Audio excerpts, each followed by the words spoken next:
Job 4. Then Eliphaz the Temanite answered and said, If we essay to commune with thee, wilt thou be grieved? But who can withhold himself from speaking? Behold, thou hast instructed many, and thou hast strengthened the weak hands. Thy words have upholden him that was falling, and thou hast strengthened the feeble knees. But now it is come upon thee, and thou faintest. It toucheth thee, and thou art troubled. Is not this thy fear, thy confidence, thy hope, and the uprightness of thy ways? Remember, I pray thee, whoever perished being innocent, or where were the righteous cut off? Even as I have seen, they that plough iniquity and sow wickedness reap the same. By the blast of God they perish, and by the breath of his nostrils are they consumed. The roaring of the lion, and the voice of the fierce lion, and the teeth of the young lions are broken.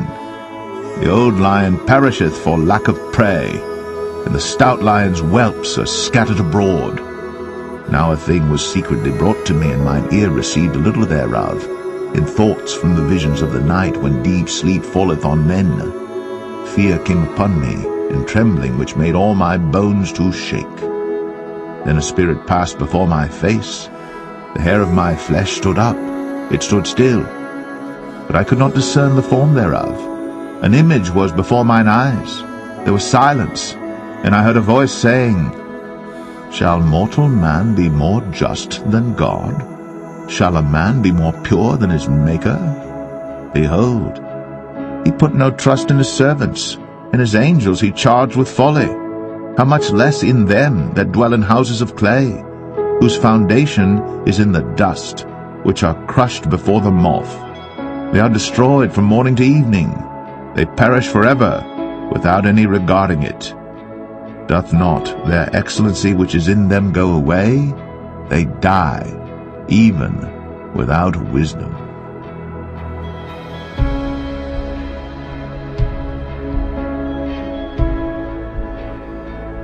Job 5. Call now if there be any that will answer thee, and to which of the saints wilt thou turn? For wrath killeth the foolish man, and envy slayeth the silly one. I have seen the foolish taking root, but suddenly I cursed his habitation. His children are far from safety, and they are crushed in the gate. Neither is there any to deliver them. Whose harvest the hungry eateth up, and taketh it, even out of the thorns, and the robber swalloweth up their substance. Although affliction cometh not forth of the dust, neither doth trouble spring out of the ground. Yet man is born unto trouble, as the sparks fly upward. I would seek unto God, and unto God would I commit my cause, which doeth great things, and unsearchable, marvelous things without number, who giveth rain upon the earth, and sendeth waters upon the fields, who set up on high those that be low, that those which mourn may be exalted to safety. He disappointeth the devices of the crafty, so that their hands cannot perform their enterprise.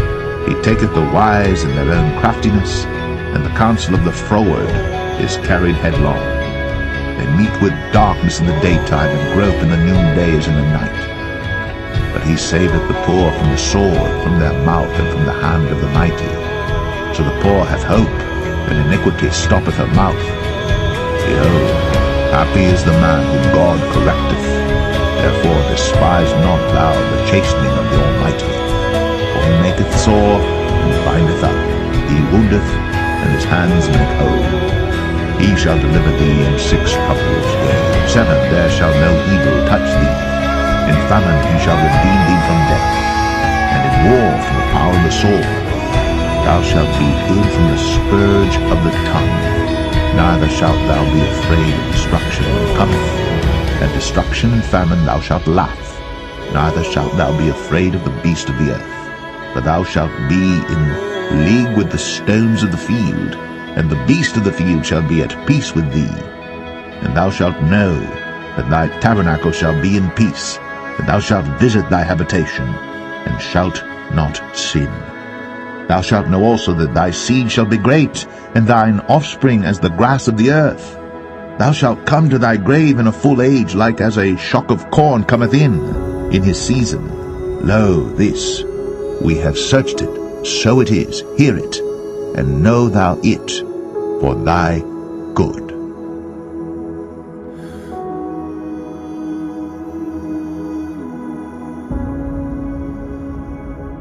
Job 6. But Job answered and said, Oh, that my grief were thoroughly weighed, and my calamity laid in the balances together. For now it would be heavier than the sand of the sea. Therefore my words are swallowed up. For the arrows of the Almighty are within me, the poison whereof drinketh up my spirit. The terrors of God do set themselves in array against me. Doth the wild ass bray when he hath grass, or loweth the ox over his fodder? Can that which is unsavory be eaten without salt, or is there any taste in the white of an egg? The things that my soul refused to touch are as my sorrowful meat. Oh, that I might have my request, and that God would grant me the thing that I long for.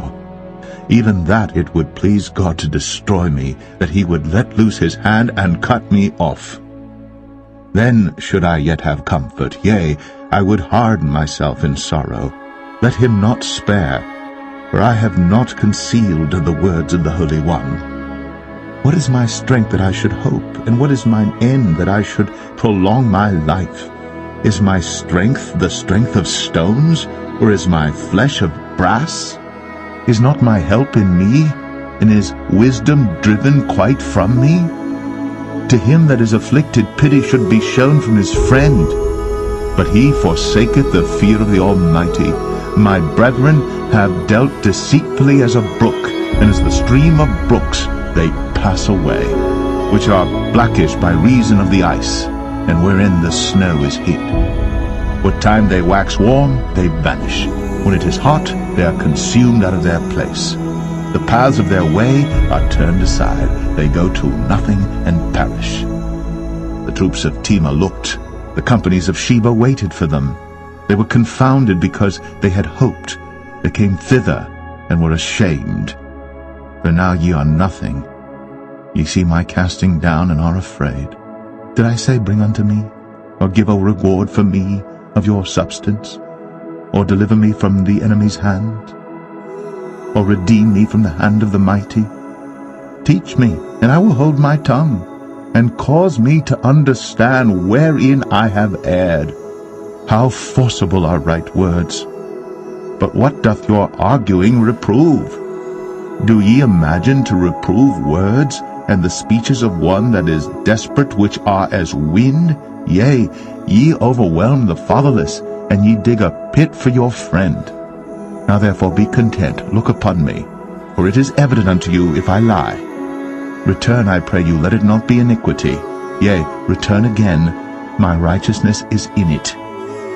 Is there iniquity in my tongue? Cannot my taste discern perverse things?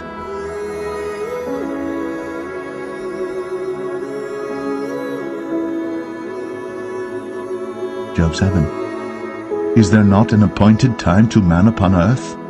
Are not his days also like the days of an hireling? As a servant earnestly desireth the shadow, and as an hireling looketh for the reward of his work, so am I made to possess months of vanity, and wearisome nights are appointed to me. When I lie down, I say, When shall I arise, and the night be gone? And I am full of tossings to and fro unto the dawning of the day. My flesh is clothed with worms and clods of dust. My skin is broken and become loathsome. My days are swifter than a weaver's shuttle, and are spent without hope. Oh, remember that my life is wind. Mine eye shall no more see good. The eye of him that hath seen me shall see me no more. Thine eyes are upon me, and I am not. As the cloud is consumed and vanisheth away, so he that goeth down to the grave shall come up no more. He shall return no more to his house, neither shall his place know him any more. Therefore I will not refrain my mouth. I will speak in the anguish of my spirit. I will complain in the bitterness of my soul. Am I a sea or a whale that thou settest a watch over me? When I say my bed shall comfort me, my couch shall ease my complaint, then thou scarest me with dreams and terrifiest me through visions, so that my soul chooseth strangling and death rather than my life. I loathe it. I would not live always. Let me alone for my days of vanity. What is man that thou shouldst magnify him, and that thou shouldst set thine heart upon him, and that thou shouldst visit him every morning, and try him every moment? How long wilt thou not depart from me, nor let me alone till I swallow down my spittle? I have sinned. What shall I do unto thee, O thou preserver of men? Why hast thou set me as a mark against thee, so that I am a burden to myself? And why dost thou not pardon my transgression and take away my iniquity? For now shall I sleep in the dust, and thou shalt seek me in the morning, but I shall not be.